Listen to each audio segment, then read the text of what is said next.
So tonight we have a special event. We will be talking about answering Republicans, a dialogue on the Republican Party. Our last event was answering the Democratic Party, and this time we'll be talking to a Christian who also vote for the Democratic Party. We ask that if you're watching this recording, that you like the video, share the video, watch to the very end, and subscribe to our YouTube channel, Red Team Apologetics. So, before we get started, right, we also like to mention that we have an event on October 20th. It was Republican versus Democrat. Which political party should Christians vote for? It's going to be October 20th, and we're going to have Christians who vote Republican and Christians who vote Democrat come on the line and have a conversation about as to why they vote the way they vote.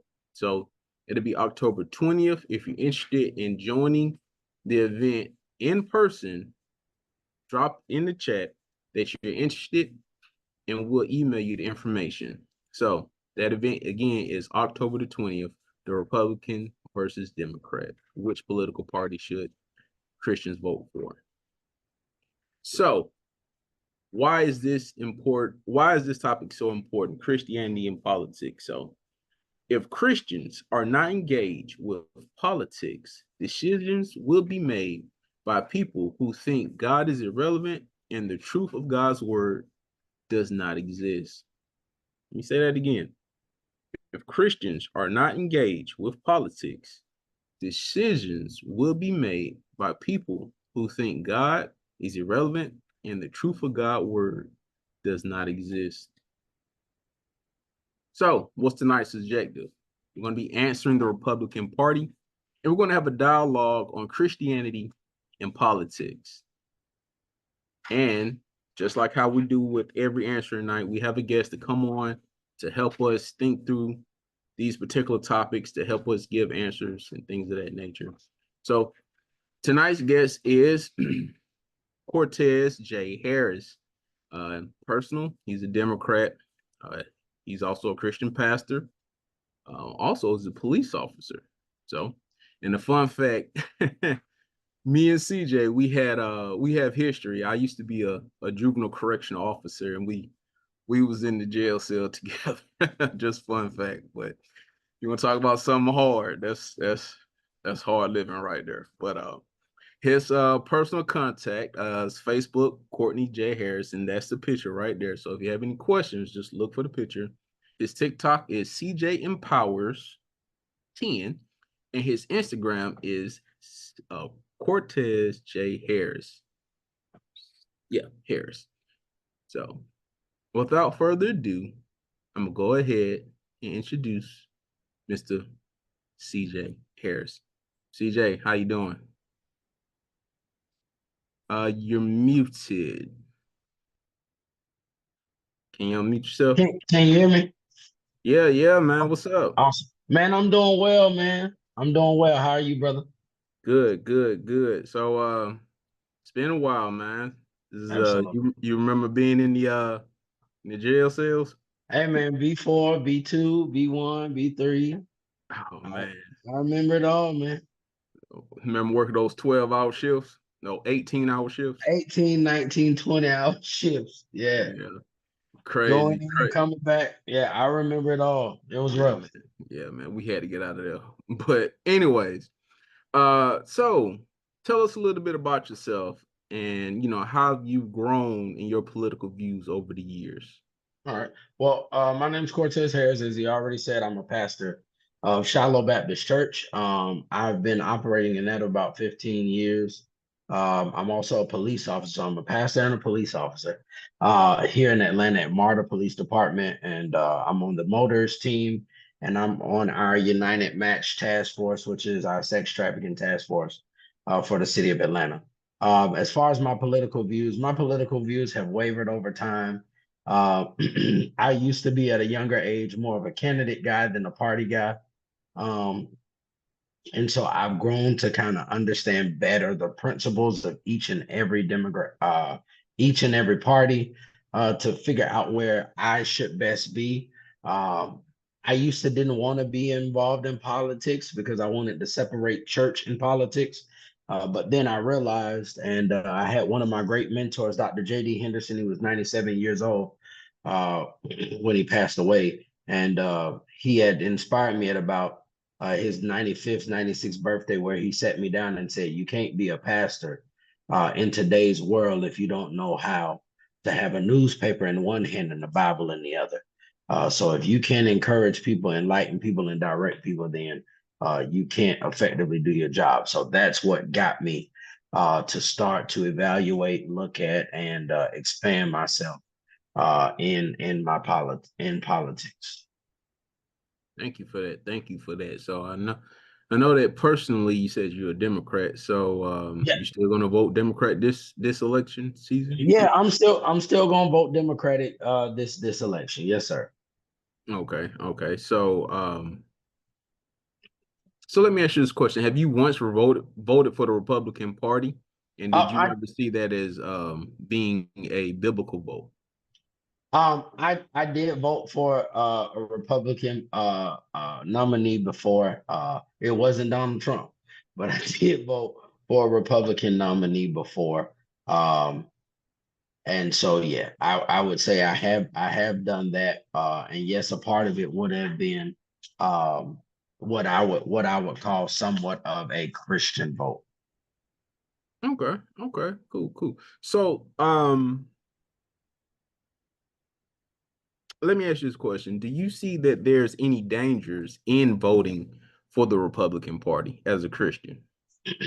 Um, I think it's dangerous in any election and any time that you vote if you don't understand who you're voting for and what you're voting for.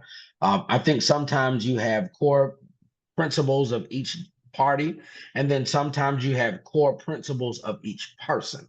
And so you have to be cognizant and mindful that sometimes you may be voting for someone a part of a party that may not have necessarily the right principles and the right understanding. So I would suggest that yes, it's possible to have some dangers in some of the stuff that we do and some of the people we elect. And that's not just Republicans, but all across the board. You know, you have to know who you're voting for and what you're voting for and what they actually stand for.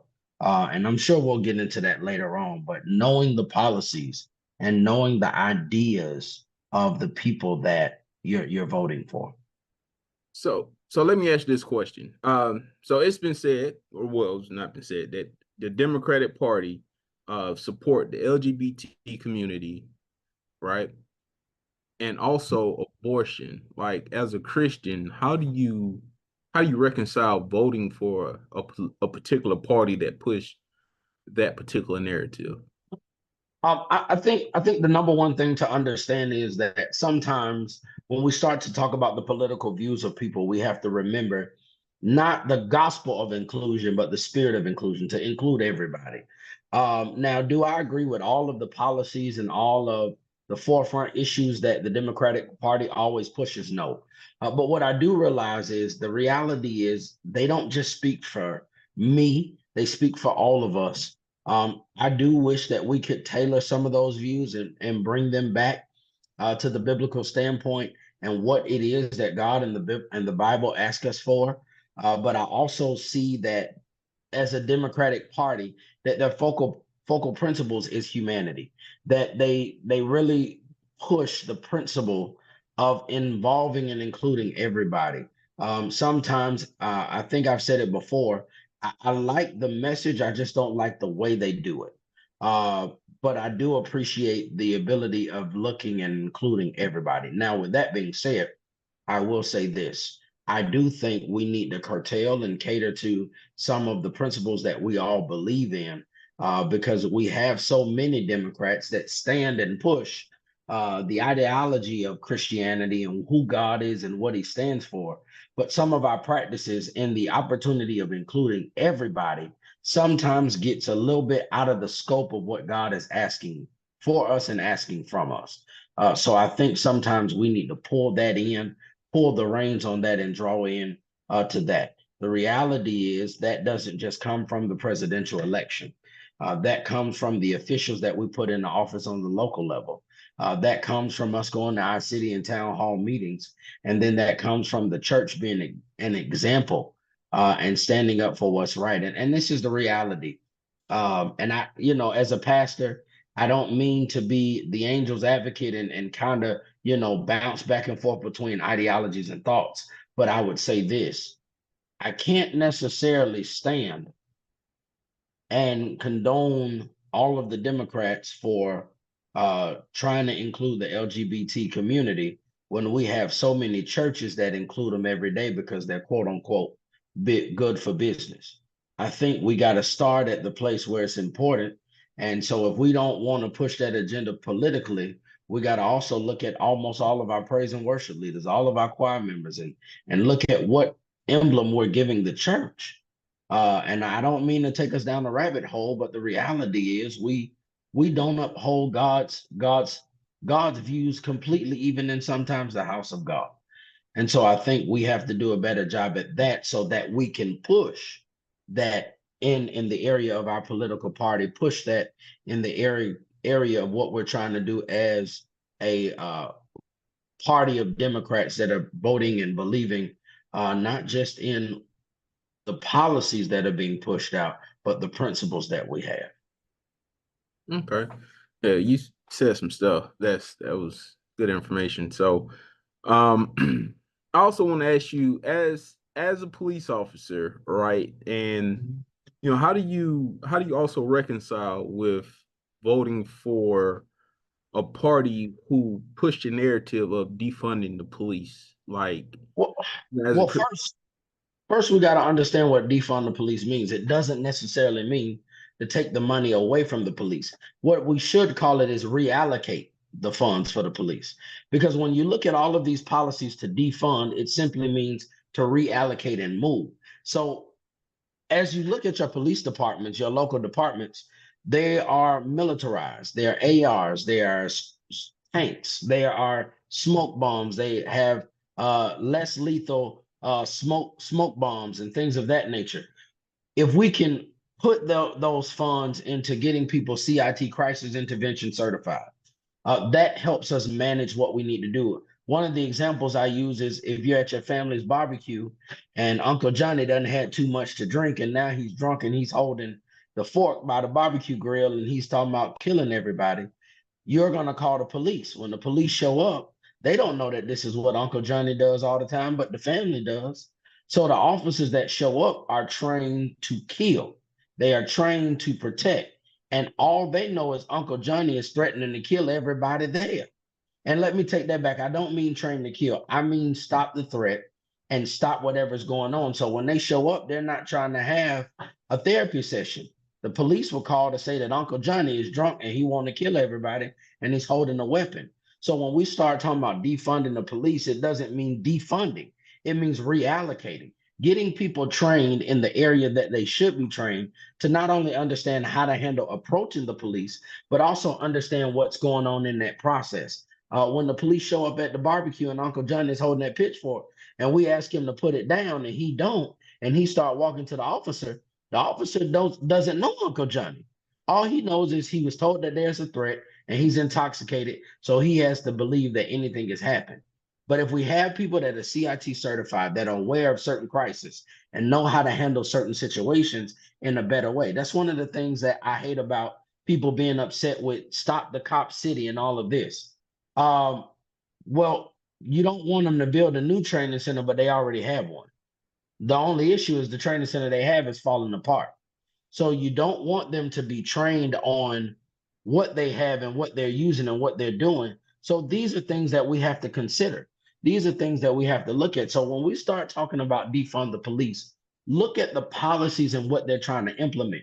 They're not saying take the money completely away. They're saying let's adjust where we're putting the money and allocating the money inside of inside of what we're doing. And I think those things are important. I think those things really matter. And I think those things are all almost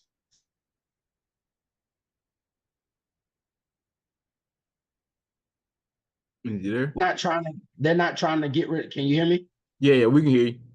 They're not trying to get rid of the police. They're not trying to exclamate the police. What they're trying to do is they're trying to adjust things the way they're doing it so that each and every opportunity we have the best training, the best opportunities to grow, to learn, and handle our communities without it always being about killing. And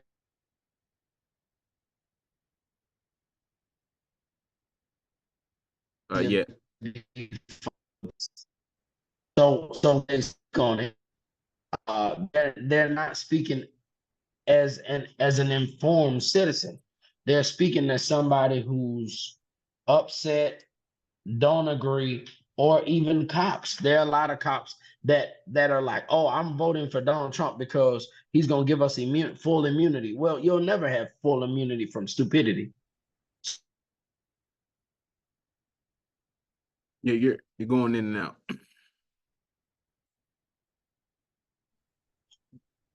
We back. We back Yeah, on. We got we back. Yeah, yeah. Go yeah. ahead. So if you do something that's stupid, I don't think it's going to be about full immunity. So I think the key is people understanding what they're talking about. Under, understanding understanding exactly where people stand and understanding what we're really dealing with. So when you know policy, you read on it, you look up on it, and you know what they're really talking about, I think you get a better viewpoint of it. So let me ask you this question. Do you believe that Christians have taken on their political movement agenda as opposed to sharing the gospel of Jesus Christ? And what's your thoughts on that? Um, I think to a certain degree, we've lost touch of what our assignment is. Now, let me make no mistake about it. I don't believe that God intended for us not to be a part of our political standings. I don't believe that his plan was for us not to know what Timothy Yeah, here. First, check CJ, you going in and pray out. for So what? those that are in charge. All right, say that again. Can you hear me? Yeah, we can hear you. I said First Timothy chapter 2, verse 1 and 2 tells us to pray for our leaders and those that are in charge. So when we start to look at this, I think from a Christian standpoint, we have to be better leaders, not just by what we see.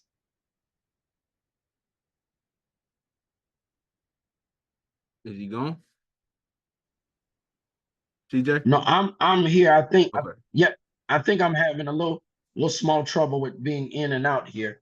But as I was saying, I think we have to pray and live and lead in a better manner than what we have been doing because we have a responsibility.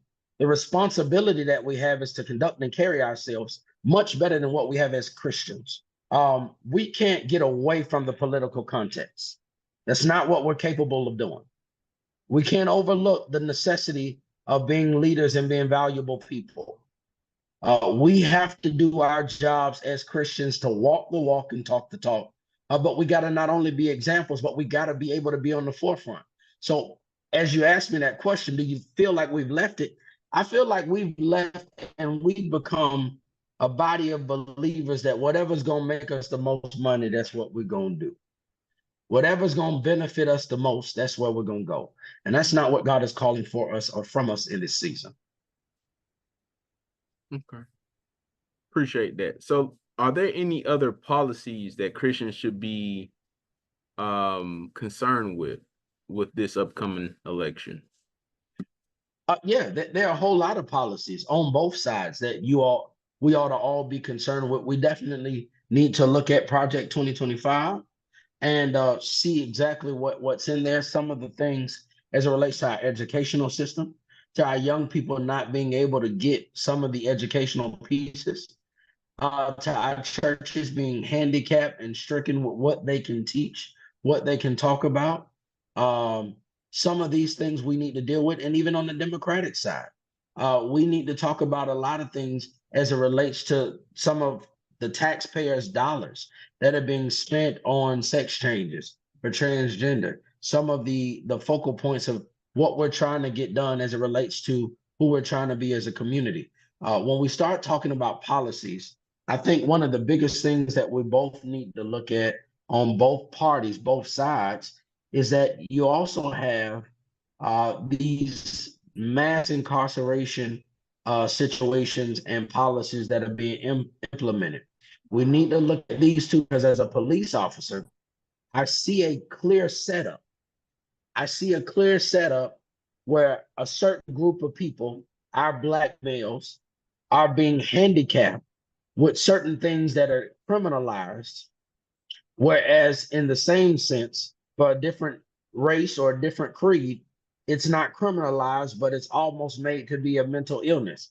One of the things that I would also suggest that we even look at is coming out of policies from our Republicans. You can do your research on Google that they are trying to implement pedophilia as a mental disorder and not as a crime. So we have many things that we need to research, understand the policies behind, dig into, and bring them to the forefront to our local assemblies, so that we can then take it to our national assembly. Thank you for that. So, just due to the brevity of time, I'm gonna go ahead and ask you this last question before we get into the dialogue. We have a number of people in. I'm pretty sure they'll like to also chime in. I think maybe James might have some questions or might want to share in with the discussion. So, what is the main takeaway that you want Christians who vote both Republican and Democrat to take away from this interview? Just what's the main thing? I, I would suggest that everybody take part in what we're trying to do to build. There's a great example where there's a man by the name of Samuel, who is a priest of God's church and a man of God, who was a part of Saul being king. And Saul turned away from God, and Samuel is crying and he's upset. And God asked Samuel, "How long will you mourn for Saul? How long will you cry about what Saul is and what Saul isn't? Gird yourself." That means get yourself together. Go down to a man named Jesse's house, and at Jesse's house, there's a man there that will be the next king. Go down there and anoint him to be king. I say that to say this: God has his hand upon all things. Everything that we are trying to do, God's hand is upon it, whether it's about our leaders, whether it's about our personal lives, whatever it may be. We have to be cognizant and careful that as Christians, we don't take our hands off of God's work, because he needs us to be examples. He needs us to be a part. He needs us to strive with him to help implement his will and his word. God is amazing. He's awesome. He's infinite, but he uses us to his benefit to help get what he's trying to get accomplished in the world, to build his kingdom. And so we have to be willing vessels. And being a willing vessel goes beyond Sunday morning service. Being a willing vessel goes beyond shouting and hollering and speaking in tongues.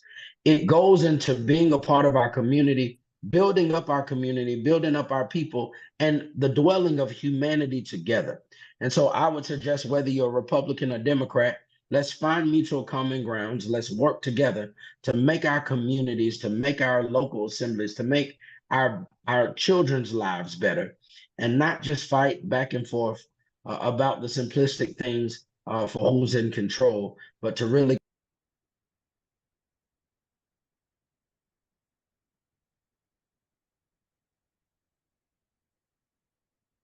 DJ? I think we got disconnected again. And I'm saying, lastly, I would say everybody, wherever you are, please be a part. Don't just vote for the president. Vote for your senators and your reps. Vote for your city councilmen. Vote for each and every person.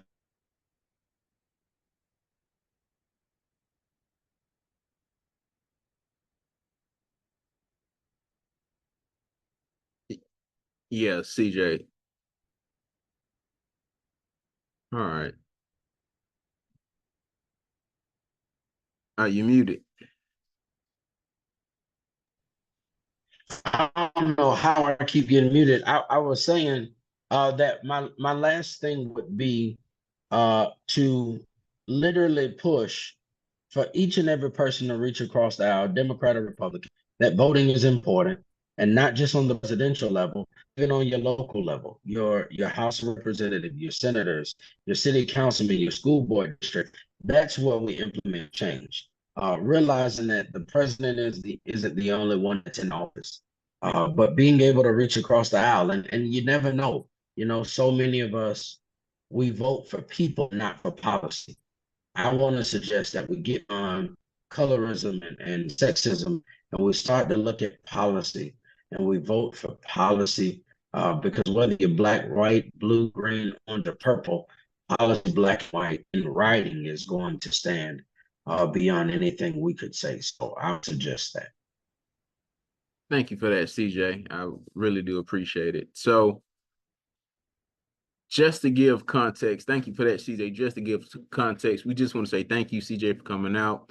I know we started late this evening, but there was a biolab fire and CJ had to evacuate. And so the mere fact that he's able to do this, I know that the sound quality was a little off, and if you're looking at him, you can tell he's on the phone. But and just for brevity of time, typically we'll have our dialogue session the second hour. So just to let people know what's going on. But CJ, thank you for coming on. Thank you for sharing. Why Thank you. why you hold your conviction. So as I said, this is our dialogue night, and during this section we open up the lines to whoever come to the event and want to just share in a particular topic. If something was said that you have a question about, or if you want to make a comment or statement, now is the time. We ask that you use the chat. And also for people that's listening to this recording, we ask that you continue to watch the video, like the video, share the video, and subscribe to our YouTube channel, Red Team Apologetics. Right now, at this time, I'm gonna go ahead and just first housekeeping rules. If you have a question, put it in the chat, and I'll get to you. Either raise your hand or put that you want to say something in the chat. So does anybody have any questions or any statements on the particular topic? As far as the Republicans or in voting?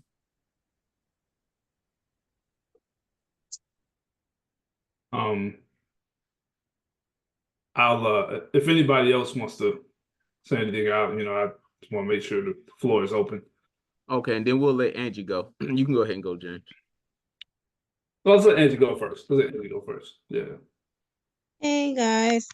I had a So, question.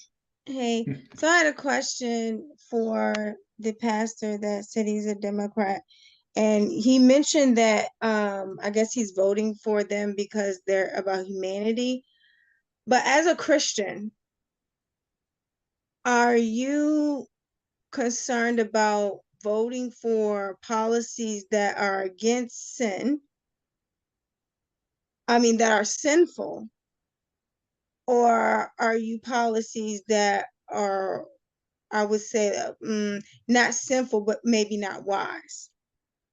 Yes. Go ahead. Yes, I am. And this is me and Gabe. We had some conversation as well before. I am concerned as it relates to some of the directions of our party, and I'm hoping that we're able to get a grip on some of the things as it relates to pushing these things through our local assemblies and pushing these things through our local government that leads to our national and federal government. Yes, there are some concerns that even as I've met with the National Black Clergy, the Black Caucus, we've had some conversations of some things that deviate from what God has already specify clearly what his standard and his autonomy for us is. And so, yes, I do have a few concerns. But I also want to do is I treat the political church, the political realm almost as kind of how I do the church. I want to get people in, and then I want to be able to mold them and help shape them to what God is asking them to do. As it relates to the Democratic Party, I believe the Democratic's principles is simple. It's human rights and fundamental freedoms. And sometimes we get beyond the human rights and the fundamental freedoms, and we start dibbling and dabbling into things just in the spirit, as I said earlier, of inclusion. And what I mean by that is because we, as Democrats, we want everybody so bad that we will start to alter things just to get people to be comfortable. So, Miss Angela, yes, to answer your question, yes, I do believe it's a problem. Yes, I do believe it's an issue. Yes, I do believe that we need to make change and make change quick. I will agree with you on that. I will not deny that. And no, will I sit here and act like I haven't had conversations with my brethren in Christ and said, "Hey, man, you know, some of this ain't really okay." So yes, I agree with that. But I also agree that we have sometimes things across the aisle that kind of sow that division and that diversion or deception of hatred that we don't necessarily want. Now, all of us have some ups and downs, but I feel like we have the ability to kind of, if we can get the ground moving on our local assemblies, I think we can affect a great change in our national body to make sure that policies are lining up with the principle that we say we have of one nation under God, not over God and not beside God, but under God. And in order to be under God, that means we have to follow what He's given us as it relates to structure and direction. So it's kind of hard because when you mention humanity and things like that, I'm assuming you're saying that you're voting Democrat because they're more inclusive. But at the same time, the two biggest things that they're really pushing is abortion and is that LGBTQ plus community, which are major against the word of God, which are sin. And it's hard, I'm be honest, it's hard to hear a pastor. I understand you don't support it, but in a way, in a sense, it's like that should overpower almost anything else. Because those are sin versus other things may be a lack of wisdom, and it's just like if you're saying for inclusion for the, I mean, it's still hard to believe to hear that out of, I mean, and I know there are some other pastors who are Democrats that are saying, oh, I don't agree to it, but those are the two main things that, especially Harris, who's really pushing for that. And I get you're saying you're going to try to see if you can change things, excuse me, but they're not changing. And they seem like they're very strong with it. And as you can see, we can look at our society now. That's the direction that we're going in. And it's like, as we're looking at it, it's not going to change if we're voting for a party that is upfront and obvious and making it very clear that's where they're standing on, and that's where they want to take America. Now, I know Trump has said that he's leaving it to the states, which gives it that I can understand if you're saying, okay, well, maybe we convince them, society, to not do it because he's allowing it to be left up to the states, not on a federal level, which gives us more opportunity to change these different states on it about abortion rights. But if you're saying that you're trying to be open for the Democratic Party to hopefully come together, talk about it, I mean, it would be very unwise because they've been pushing it for the longest, even going into from Obama, painting the president with having the rainbow, and then also signing off to make what is it, June? It's a reverse Roe v. Yeah. Yeah, sorry, I don't want to take too much time, but I'm just saying that it's very unwise to make that assumption that we can change them when they're standing on that. So this is what I would say. I noticed you said that there are two main agendas. Those are two agendas that I feel like some of the party has, but those aren't the two main agendas. Now, they are strong agendas, but they aren't two main. Now, what I will say with this is understanding the circumference of the abortion.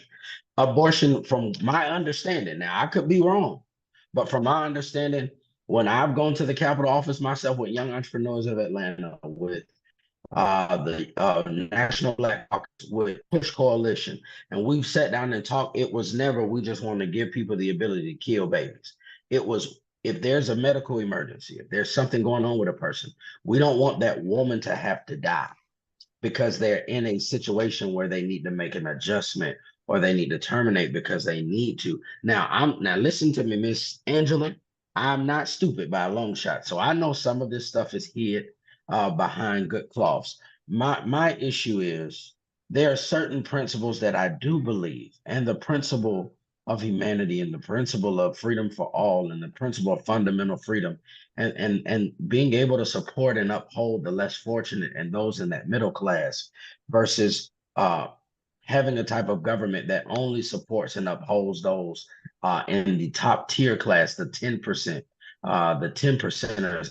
I really struggle with that. Now, I hear where you're coming from, and I agree with some of what you're saying. And I can say this, the basis for why I support some of the Democratic Party, because let me be honest, there's some Democratic things that I do not support.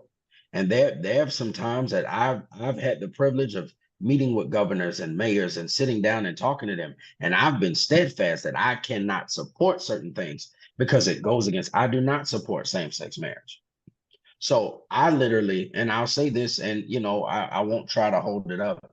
But when I was pastoring the Greater Destiny Baptist Church, I literally got rid of my 501c3 nonprofit status because it was implicated that I would be sued because I refused to do a same-sex marriage. So there's parts of it that I had to come to grips with and understand. And I'm hoping, and I know you say it might not be wise. I do believe in the people. And what I mean by that is I believe as a local assembly, my county to your county to the next county, that we can put people in place that believe in the same principles as we do. And if we can put those, and I believe there are Democrats out there that don't want abortions, that only understand the abortion in the medical emergency sense. I do believe Which there are is Democrats. very low, by the way. Less than 10% of those women have that and rape and incest. That's why I'm going to ask you, have you looked at the stats? It's Yeah, been a yeah, while since I have, but the stats are yeah, very yeah, low. For them to yeah. say that is they're just using that as a tool to convince even men Well, too to feel well, guilty. I'm a police officer that's on the sex trafficking and human trafficking unit. So I wouldn't say that it's just very low. It is a very high, and we live in Atlanta. We are the #2 hub in the world for rape, molestation, sex trafficking, human trafficking, #2 in the world. So I wouldn't say it's very low, but I would also say this. I do believe that some things are covered by curtain. I do believe in the principles of God. I do stand for what God is saying and what God wants. I do want people to be included and to be brought in. And this is how I look at the church. I look at the church, and I said it before. I feel like so many times we down, and this may not be you guys because I don't know you guys that well, but I've sat with pastors and I've said we have a problem that we will stand out here and say we can't vote for this person and this person because they support the LGBT community. But then when we look at the church praise team, that's all it is. When we look at the choir, that's what it is. And we're not doing anything in the church about it because it affords us to have a nice sound and people come in our church. So I personally feel like we gotta attack it head on. We gotta start at the church and then move forward. But Miss Angela, I do agree that there are some issues and some flaws in this. But I honestly want to keep hope alive and to keep praying and believing that if we as enough people, if you look at any of my sermons and any of my messages, I believe in kind of a grassroots movement, that if enough people can make a change locally, that change can spread statewide and then nationally. It's just my belief because I really believe that the people still have the ability to stand for what's right and do what's right. But the reason why I don't support Republicans is I don't always, and I can't say any, because I have some good Republican friends that I believe have great policies, but they're on a bandwagon right now that I can't support because of some of the other issues and policies I don't believe in being able to kill people, and just because you have a badge that there should be no consequence. Because certain times you are in the wrong, and if you're in wrong, you should do what you need to do and take care of that. I do believe there are certain things that I don't agree with like with not caring and considering those that are less fortunate. So I mean, it's flaws in every aspect. I do not stand and agree with sin, and so no, I don't believe in same-sex marriages and LGBTQ and no, I don't believe in abortions, and so I'm hoping that we So can wouldn't you want pursue to go on a more the Republican side that more has policies that are more in line with the Bible than the the Democratic side? Because I would think there would be more hope. Because I'm sure, sorry, it just sounds like deceit, like you're being deceived, or no, I no, hate to say. I don't support the Republican Party because for most of the policies that I look at, when by the time you get down to the bottom of it and you start to look at it, it is set up so that our people that are in certain areas will not get the What's our same people? benefit. When I Black say people? our people, I don't even want to just say black people, but I want to say the middle class and the lower class. I from my understanding and what I've been able to see and what I've been able to read and what I've been able to connect, the Republicans are not for middle and lower class So families. wouldn't you want to put? I'd rather for you. And this is my opinion. There, I'd rather for you to put hope in that than to go on a side where with the Democrats, where they're actually saying out their mouths that they are allowing abortion happen. Again, I know you're saying you're on the streets and you know these things, but I meant by all those that are having those abortions, the percentage of those that are claiming rape and those that are claiming incest and those that are claiming life threatening. My friend Melissa just messaged me and said, no, it's never really a situation. It's better to actually deliver the baby. I can't fully speak for her on that part. But Mhm. what I'm saying is the percentage is very low. The people that do get raped don't even, a lot of them don't have the abortions. They have their kids. But what I'm saying is, wouldn't it be more wise to vote for a party that is at least more in line with the word of God and to have more hope into that, which is, I'd rather for me to So be, so I'd so rather for me to be poor. I mean, I'm not agreeing with that. I'm just saying I'd rather for me to be poor than to know for sure that these people are really killing our babies. Looking at the percentage of people and the amount of abortions that is killing more of them, and then the whole LGBTQ plus. I don't know if you said what is a woman, but all of that dealing with that, you already see that we're going into that. But you rather put hope into them, but not the Republican Party. is murder only when it's a baby? Is murder when it's a white man killing a black man? Is murder a person when you kill somebody just because they're on your property? Is murder only No, when it's a I baby? Because agree. I agree what so you're so saying, but so they're saying so it out their mouths and they're very yeah, clear. So we got to and base it and on and what we see out of their and mouths and and statistics. and that's what Republicans are also saying. Republicans are also saying kill them, kill these folks. It's okay to kill. It's okay. It's Let's go okay. with the professional facts because you might be saying they're So, saying it behind closed doors or something, no, which no, no, I no, no, can't no, really no, argue no, no, that no, because I don't no, know no, what no, they're saying no, no, behind closed no, doors. no, no, no, But, no, So but no, we no. know for hey, a hey, fact they're hey, let saying it out of their mouths that So so they are pushing for abortion and they're pushing. so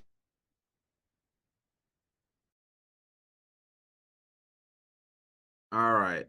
Y'all good? I just had to establish some order. I'm muted. You're muted, CJ and Angie. You guys good? So let's let CJ make his point, Angie, and then you can come back. Uh Go ahead, CJ. You gotta unmute yourself.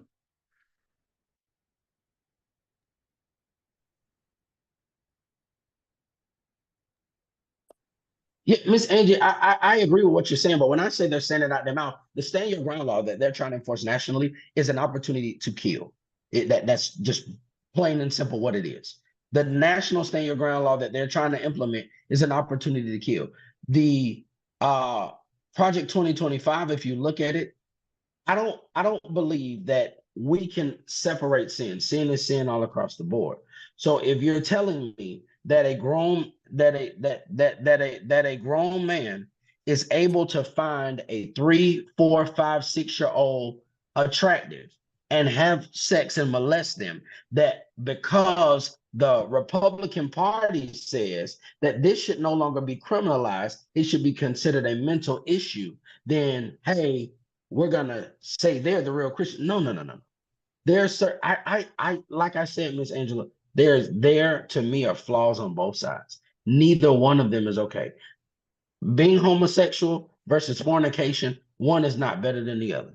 Sin is sin. We all have fallen short. So what I'm saying is I have hope in the base principles of humanity, not just the policy that they're implementing, but I have hope in humanity that hopefully we can make some changes and some adjustments. But no, I don't want to stand back and say that pedophilia is okay. I don't want to be a part of that. No, I don't want to stand and say we should institute stand your ground. And that because as a police officer, just because somebody's on your property, don't mean they're threatening you. So you should not be tried for killing them. No, I do not believe as a police officer that every police officer should receive full immunity. Because when that guy killed Miss Massey in her house, that was not police brutality. That was murder. That was straight out cold-blooded murder. So no, you should not just get full immunity because you have a badge on. So I don't agree with every policy, no. And murder is murder, whether it's a baby or an adult. It's murder Where all did the the way around. Republican Party ever stated that they believe in? Because you're saying Project 2025, and it was clear. I'm going based on facts, what they're saying out their mouths to, that it was clear that Mhm. Trump did not support. He said that was not his. That was not their Okay. Republican Party. So I'm saying, based on what we know for facts, not this talking on the side, is it's clear what they said, but it's not. I've never heard them talk about pedophilia coming from the Republican Party, especially with. Yeah, I've never heard that. So as an officer, I'll tell you when we get done with this, you can look it up that they're trying to change pedophilia to a mental disorder. They're And trying to state LBGT2 that. and the lesbian gay community, you don't think they're trying to do that as well on the Democratic side? Do I don't think they're making it a disorder. I think they're Because that would trying be the to next step. They state have that said they're that. That's what I said. That would be the mm, next step if they're including everybody, like you said, with inclusion, right? You don't think, like with wisdom, you don't think mhm. that's going to be the next step? The next step, no, I don't think that they're trying because homosexuality isn't criminalized. Homosexuality is a morality issue and a sin issue. So they're not trying to decriminalize it because they've never criminalized it. But what I'm also saying is when you say Project 2025 was not supported by Trump, that's incorrect because Trump is also the same person that when he gets up there and he talks about MAGA, who is MAGA? That like these are the things of where this stuff is coming from. And so I think there's so many different informational backgrounds that is being Make given or America great again. platforms that's being given that if we sit back and listen to what people are actually saying and trying to do, I think we start to get a different perspective. But I will say this, Miss Angela, you have a very valid point. I'm different than most people. I'm not going to just argue my point and try to shut your point down. I think you have a very valid point that it's easier to go to the other side and say, hey, well, I'm gonna find more hope over here. But when I go to the Republican side, I don't see Republicans pushing humanity. I don't see What's Republicans trying human? What to do you mean by humanity? You talk about being all inclusive, or just trying to keep what traditions where man or man, or when what Make America Great Again? From what I was told by that, even listening to Candace Owens saying, bringing ourselves back to America, raising our kids, not using things from overseas, like just going back to how we used to be traditionally. Not saying the slavery thing, because that's what a lot of people get at going back with slavery. I'm gonna let it go because I'll let somebody else talk, but it's just really odd and weird to me where you're putting hope in this side when they're very clear and obvious. It's making it um very like, I mean, they're stating the obvious to us about that. I'm not saying Trump is the best. I'm not saying the Republican Party is the best, but I definitely know as a Christian, we should not be standing or voting for the Democratic Party because they say it out of their mouths, and this is through their debates and what they actually say, not thinking or saying or hearing from other people. And it's like they're also, yeah, they're not even for having border control and protecting it the right way. So I'm just saying, yeah, let's keep our guns, let's protect our home, and things like that, because you don't know what's going to happen, because they're sitting here telling you these things out their mouths. So I'll let it go, but I just don't support what you're saying, especially as a Christian pastor. And that's fine. So what I'll say this, and then we'll conclude it. If we had a sin bell for every time somebody had a sin and we rung it, and that was the basis on whether or not we was going to vote for this person, that person, we wouldn't be able to vote for either one, because the Bible also tells us about what liars won't be able to do in God's sight. And if I'm not mistaken, the Republican nominee is a complete liar all day long. So when we start talking about sin, and we're like, if we're going to stand on the basis of sin, if we look at that and we want to just completely hold that true, then who would we vote for at all? And so that's why I say, when I say humanity, I'm talking about the ability to love your neighbor. The Bible tells us to love our neighbor just as Christ loved the church. But when you start talking about a party that there is no love, it's complete divisiveness. So when we start talking about what from my perspective, the reason why I'm there, why I support some of our Democratic nominees and some of our Democratic policies, not all, is because I want each and every person to be cared about. Now, I want there to be change. It's just like at my church. If you are a homosexual and you walked in the door as a drag queen, I'm not running you out of the church. I'm not telling you not to come. I'm going to get you in there. I'm going to love you.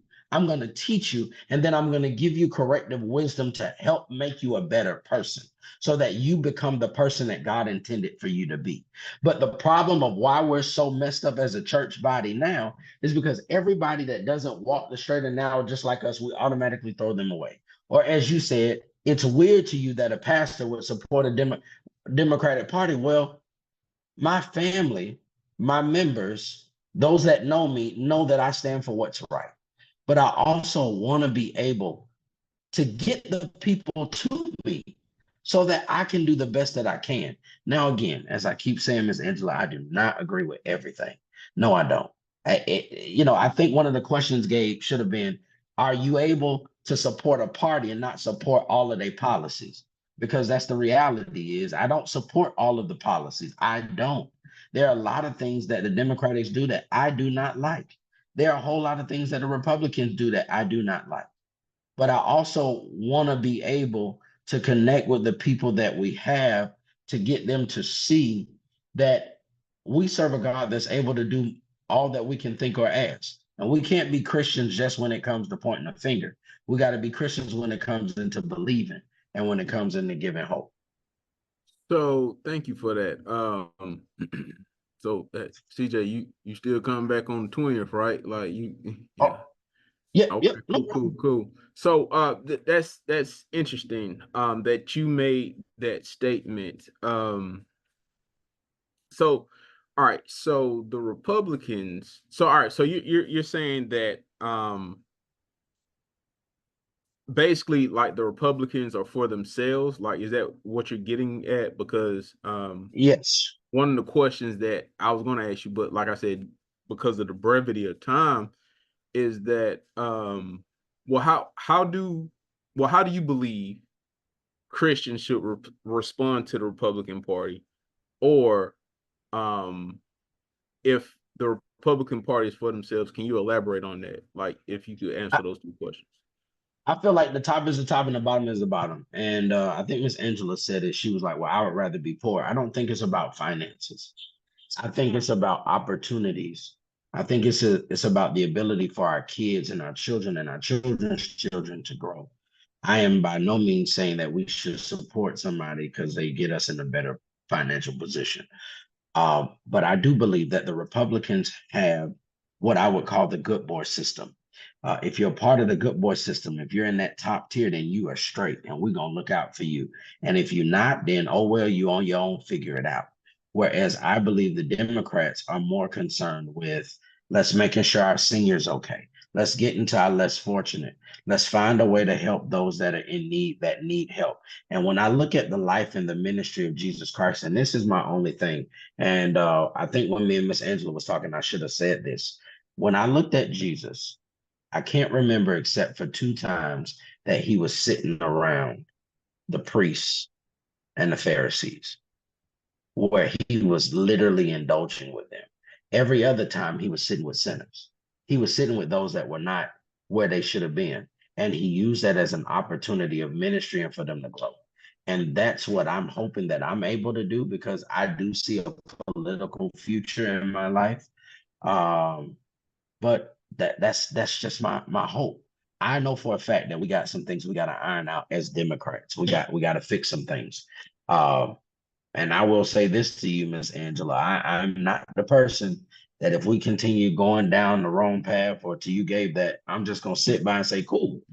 Who knows? There may be a change that comes in my life later on. I'm trying to give them a chance to show me that we can make some adjustments. And I know I'm talking like I done sat in the White House and talked to the president. I haven't. But I have had the opportunity to talk to our city officials and our state officials and some of our senators and Pastor Warnock on a very, very good level. And we've had many conversations. We're both alum of Morehouse College. And so with that being said, it's been a difficult task to support a group of people that don't support all the people. And that's the key. That's the key. And I'll say this and then I'll be done. When David became the king, remember David had a group of people from Ziklag. He later on had the people of Israel. But David also became the king over people that were not from his home. So it is possible that even our political leaders have to lead people that don't have the same belief and don't have the same ideas and don't have the same ideologies. So when you get put in that position as a leader, you have to be able to look out for even the people that don't think like you. And in hopes of doing that, bring them over to the side of where God is and what God is having to say for all of us as a body of believers and a body of Christ. So that's my thing. I don't want to give up on people. So I still got hope. That's all. Appreciate that. James, did you want to say anything? I know that you was getting ready to Yeah. say something, and go ahead. Yeah, sorry I had to get the boys to bed. But yeah, I've been listening. I got my headphones in. Wow. So first of all, I just appreciate you coming on, Pastor, to discuss this issue. I know it sounds like you've been in many rooms with many talking heads and many people that have decreed and declared something, or are in charge of policy or decision making in certain assemblies and so forth. So I know you can attest for just being battle tested in a certain way, especially, I mean, I call it, after listening to kind of where you're coming from here with the Democratic Party and so forth. I think I'm one of the few conservative believers that will hold out an olive branch of grace to the fact that there could be, I know there's a reformed community out here, which I'm still a part of, but there's a reformed community that is very strongly thoughtful in this space, almost to the point where if a Democrat and a term Christian is even in the same sentence, it's like it's like it's World War III. I mean, it's literally not compatible. Blasphemy. Yes, blasphemy. So the olive branch that I put out there is that there is a possibility that a person in the faith could go behind enemy lines to a certain degree. But I'll say this: how tall do you want your task to be, brother? Because if you are in those spheres or in those places where policies are being enforced to taxpayers to cover liberal education, for one, that would teach from university all the way down to elementary that there's a certain way you're supposed to have sex. And we're talking about policy enacted. You know, the Equality Act has a lot of different branches to it.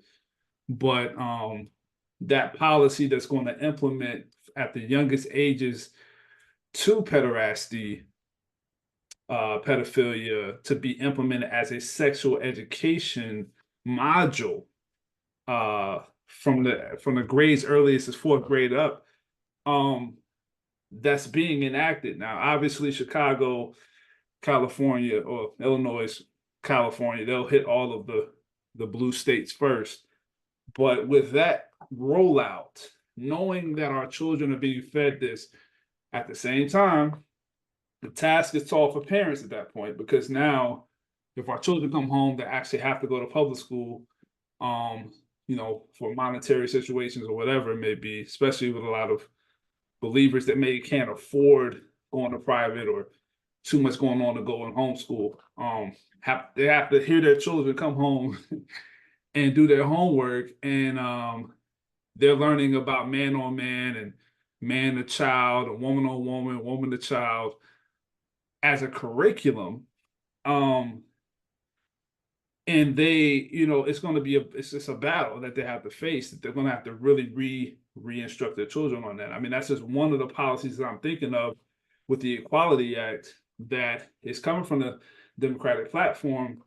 But regardless of where it's coming from, forget Democrat or Republican, the fact that what we're up against as believers in this upcoming wave of possible interactions with, you know, as far as parents, Christian parents having to deal with this on a school level, that's something. I mean, attacking that, being in those rooms, trying to, I guess, I don't know how you engage. I don't know how much influence you would have, or 10 of us will have, or a million of us will have, honestly, to force somebody's hand to say no to that when that's what their platform stands for. I think if I could That's just, just one. if I, Yeah. if I could just jump in real quick, I think what you're saying is completely correct. The reality is, I consider myself to be David fighting some Goliaths, man.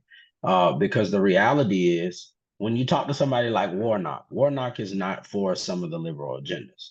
But the reality is, he's the only person in a room of 45, 49, that, you know, that agree with that don't agree with what he's saying. So you have a few that are standing for what's right.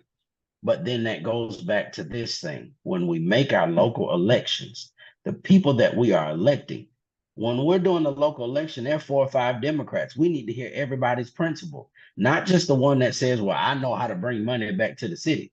So let's hear their standpoint there, because the ones that don't agree are not the ones that's getting elected. So when we go there and we deal with that, I think we have a better chance. And I think, as you said, I don't support the liberal agenda of teaching kids things that I don't think they should be learning about.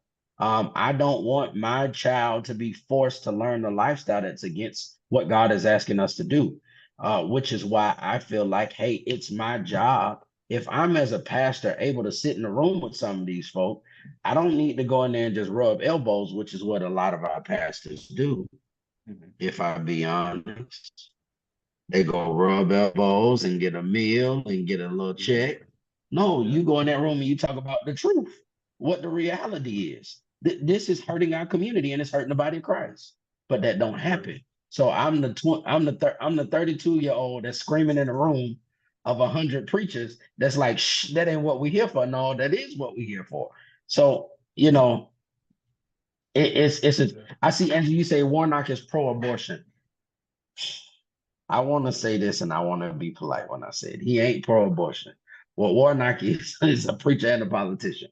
So he has to be a politician for those that are in his community that he got to look out for, because his job is not to be a politician just for folk in the church. His job is to be the politician for the folk in the community.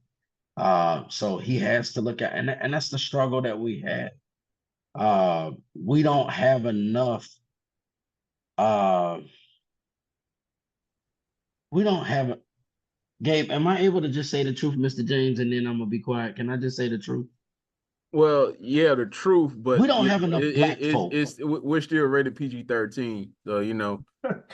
So Oh no, no, I'm not. Yeah, okay, no, that's not yeah, that yeah, kind of yeah. truth, Gabe. Tell truth. But we don't have enough black folk that if the preacher or the politician stand up for what's right, that will still vote and put him in. That's the reality. We don't have enough people that's gonna fight for right. So Angela, as crazy and as weird as it might seem, I'm trying to stay a part of a party that I feel like can have a better day. I'm So trying to stay a part of a that Yeah. we can bring on. So, Mr. James, as you said, I mean, I agree with you. But the Yeah. reality is, if the church supported the people that were standing for the right, because think about it, out of us having this conversation, how many informed church members do we have that know what policy really is? Or do they say, I'm voting for them because that's a black man? yeah, Yeah. yeah, Yeah, I get it. I mean, that's the problem. We have an uninformed group, but it's not just an uninformed pews; it's uninformed pulpits as well. And the problem is, okay, I think if we just take it back to biblical truth, um, and I'm just going to ask you this: have you gone through the scriptures soberly? Soberly. I mean, that's the adjective I have to add to everyone, even myself, because sometimes we go into it looking for a word, right? Or we go into it, we just lost somebody. So our emotions are leading us to the scriptures more so than us actually soberly looking at it in a way that whatever comes from these pages, I can't manipulate, I can't change it. If it's gonna hit me, it's gonna hit me, and it is what it is. And I'm probably not gonna like what I read, but I gotta suck it up anyway because it's God's word. Like that's what I mean by soberly. So, have you soberly gone through the scriptures and evaluated God's view on government? Like how Yes. God views government. Okay. Yep. Good. Okay. So you would understand that, like, for instance, Romans 13, 1 through 7, right? It basically kind of lines up. That's Paul's ministry to the Christians in Rome that were, some had come out of the diaspora situation where there was just after Stephen was stoned, Christians, the Jewish Christian population just went everywhere. They got Yep. banished out of Rome at one point, and then, well, I think it was Claudius. Claudius brought them back in, and the people that were coming back in saw their places kind of weird. Like, wait a minute, what's the Gentiles doing over here near the synagogues? Like, wait a minute, Gentiles are dogs, and so it was this big racial conflict that was going on between Jews and Gentiles. But what Paul did here, as you know, he's like, look, after he gave them the gospel, after Romans 1 through 3, and he's like, look, we're all sinners, and let's just focus on the work of Christ, 4 through 7. And he even talked about his own struggles with sin. And he talks about the overcoming of sin, life in the spirit. Now, by the time he gets to chapter 13, he's talking about the matters of everyday life at that point. And so Romans 13, some things that stuck out to me with that text, he literally lays out how a Christian should view government and what it means to be a believer in a context of living, what the role of the government is as well. So the responsibility for us to live in submission to human authorities. But he also gave the outline of what the authorities would do, right? So can you conclude, and then Peter talks about it too. I'm not going to insult your biblical intelligence. I'm pretty sure, since you said you've gone through the scriptures to see how God views government from Old Testament to New, Um, you conclude, do you conclude that a limited government is biblical? Like a limited government is a government that God um God approves in a sense. A limited government. And I mean, if you need me to explain what limited is, I can, but when you see, you know, I'll just outline what is limited. Okay, so limited government being protect the citizens or protect, you know, protect those that the governance is over, and punish evil and honor Mhm. good. So if with that being the case, um, how do you view, but let's just bring a scenario so you can kind of really answer this and anchor this now. I'm sorry, I'm trying to make this easier for you to kind of be able to respond because I feel like I'm still generalizing a little too much. If a Christian says, okay, we need a bigger government, we need the government to install these programs to help everybody in every walk of life, and then you have a Christian that says, we just need to serve the Lord. Whatever government is in place whatever is in place is what's in place, but we need to make sure that we as the individual believers are serving our communities um as is. You know, like in other words, they're going to serve their neighborhood. They're going to preach the gospel to every creature. They're going to make disciples. They're going to do whatever it takes from like like you said, grassroots type of context. Um, which believer is right? Which is there a believer that's more biblical than the other? Um, so if I, you know, my answer may not be correct, but I'll go with this. I think the example that's laid out in Romans is amazing. It is the biblical direction. I think as it relates to small or big government, I think there's a place for everything. I think when it comes to our particular government, I think our government is sometimes too in too much of our stuff. But I also agree that from a biblical standpoint, there's a group of people that need the help from the government. Because as a community, we do not take care of our communities. So one of my bases for my basis scriptures for kind of how I get my overview is First Timothy chapter 2. And so when I look at and I'll read it verbatim for you because I'll paraphrase it in a heartbeat. Um, Pull it up. First Timothy chapter 2. I exhort thee, first of all, that supplications, prayers, intercessions, thanksgiving made for all men, for kings and all that are in high places, that we may lead a tranquil and quiet life in all godliness and gravity. This is good and acceptable in the sight of God, our Savior. So one of the things that I realized that is, this is an opportunity, and that's the American Standard Version. The King James Version says for those in authority. And so I think there's a limit that government should have in our lives. I think we should be governed more by the Bible than we are by laws. But I do believe that our government sometimes oversteps their boundaries and that they are we have too much of a big government. But then at the same time, I understand why it's there, man. Yeah. Every day I experience so many senior citizens that have nobody to care for them, that have nobody to look for them. They're not on drugs, they're not on crack. They just don't have any care. And then that's at that moment, I think you can't always, as sad as it to say, you can't always get it from the church. And that's a conversation for a different day because I feel like the church should be doing more. And that's, matter of fact, let me just say it. If the church did their part, I don't think the government would have the opportunity to do some of the things it does as a whole. And because we have dropped the ball, I don't want to say the government as a whole is the adversary, but we've allowed the enemy to come in and take over what we should have dominion over, what we should have the keeps of.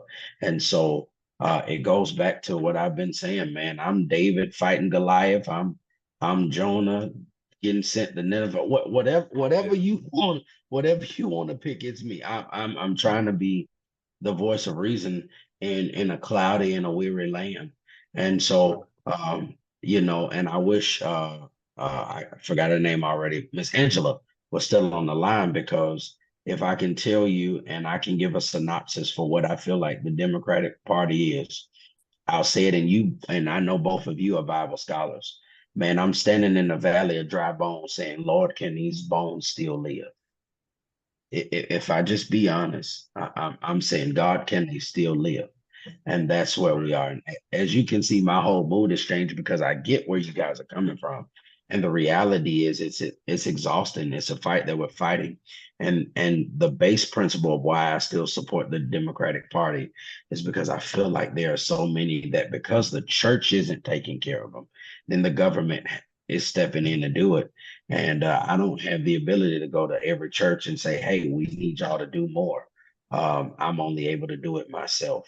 Um, Yeah, well, I would like to encourage you, brother, because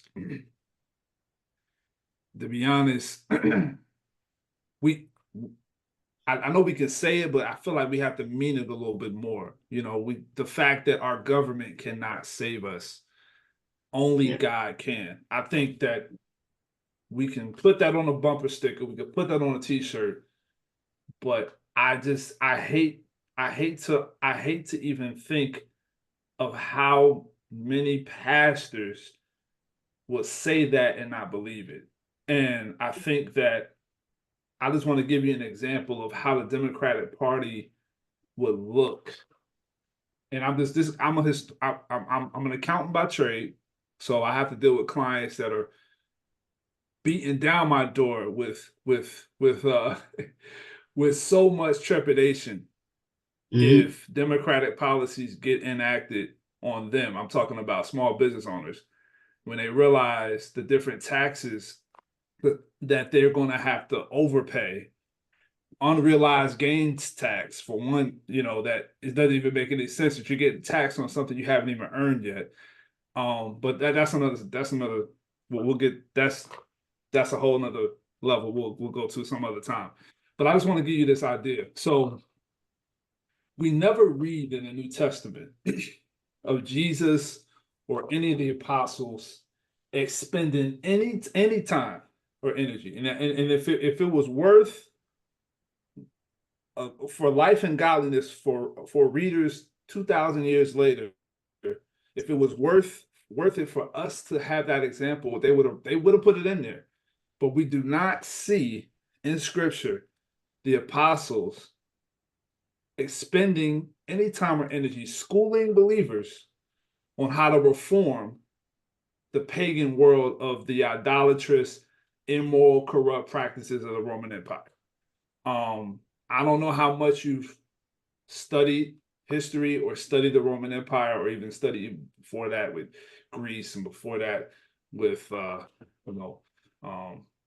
Babylon and so forth, back going back and back into history. But we never see this. We never see this. The apostles were never called. They never called on believers to demonstrate any civil disobedience or protest to the Roman Empire's unjust laws or brutal schemes. The Roman Empire was disgusting.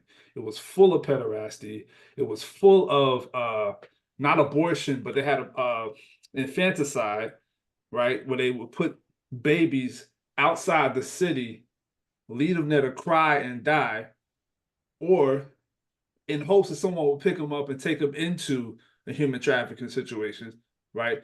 The confine that we get a bit, it's bad in America, but in the Roman Empire we have, and excuse me if any children are watching, but you have literal um pictures of, or engravings of of male genitalia, but genitals all over the different government buildings to show of the pedophilia that comes with power, right? So there's a lot to say to that, but the point is, you never heard the apostles call for believers to demonstrate civil disobedience, protest.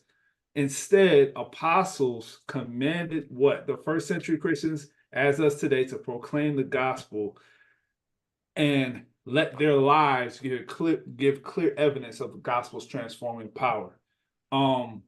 Now, with that being said, we got to remember the apostles had no political power. And we're not even talking about the apostles, just the apostles, their followers, which weren't many, but their followers had no political power. They had no caucus. they had no regime, right? And they turned the Roman Empire upside down with one message, that Jesus is alive, Jesus is Lord, and millions of Christians came to know Christ and turned the world upside down. I mean, if you look, I don't know how much you read John Calvin and the reformers. They weren't just preaching about soteriology and the tulip and salvation being by grace alone through faith alone, which is a scripture. They were building hospitals. They were building orphanages, out of their own pockets. They were the church. Now, you say today, well, the church ain't doing that today, so somebody got to do it. Might as well be the government. To me, that's a naive. That's you can pull yourself into being naive in that way, because at the same time we say that, it's the same time we as a church that is out here still active without excuse. Like today, my church, and I'm not even saying, oh, my church does this. No, I'm saying I've seen service in the community where we're not just giving money to people, we're literally making disciples. This is something it may not be as common as it used to be, but why not force the people or enforce, in a way, the people that glorify God for their lives to truly do that in their communities, instead of trying to go to the government so they could do it? Because honestly, the government has their own agenda, and they will always have their own agenda. I don't know how much you've read about the Democratic Party all the way back to the 1800s. Their platform has never been for the people. It said it, but my body, my choice is the same thing as my property, my choice. In slave time, in the chattel slavery times, there's no disconnect. There's no party switching. The Democratic Party has always had this same push of smiles, orators. We know what you need. We got what you need, from the New Deal, from the Green Bill to the crime bill. There has never been any continuity of true people being helped, whether it's welfare, all the way up, all the way across the board. So I encourage you to just get something out of what I'm sharing, because it's out of love that I just pray and hope. I want you to be behind enemy lines, bro.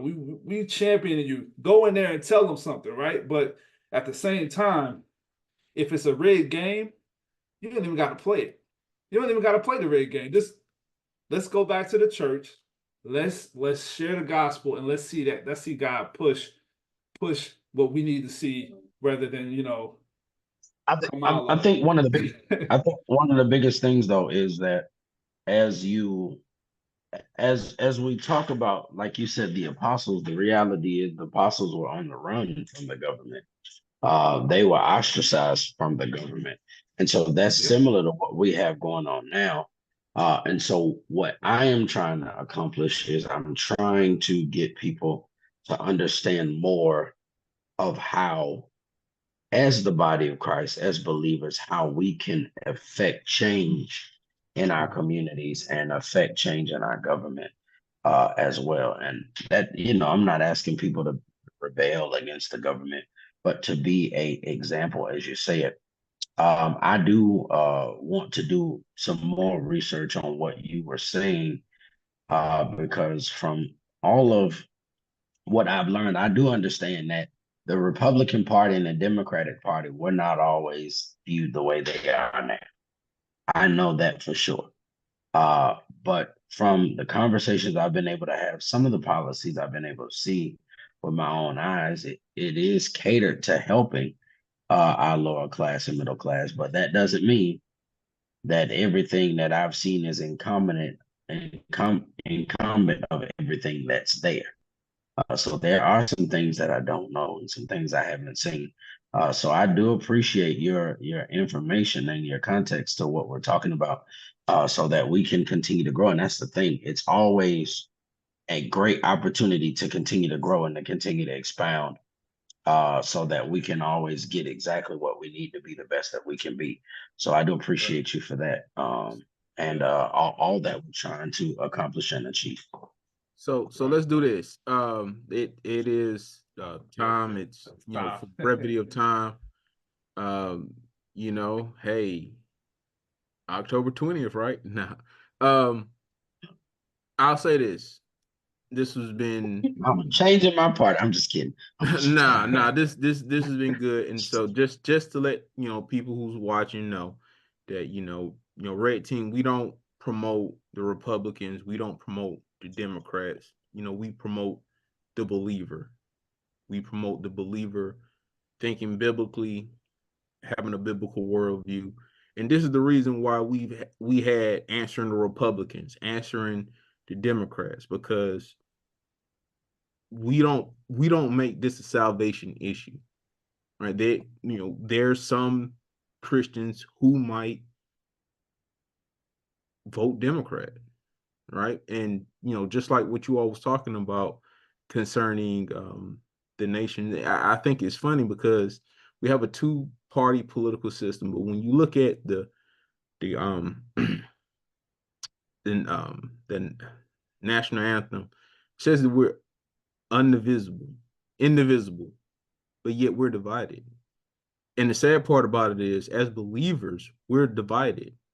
We have the faith, believing in Christ, death, burial, resurrection. He is, third, the Trinity, second man, second person of the Trinity. All this, but yet in politics we are divided. So I'll say this.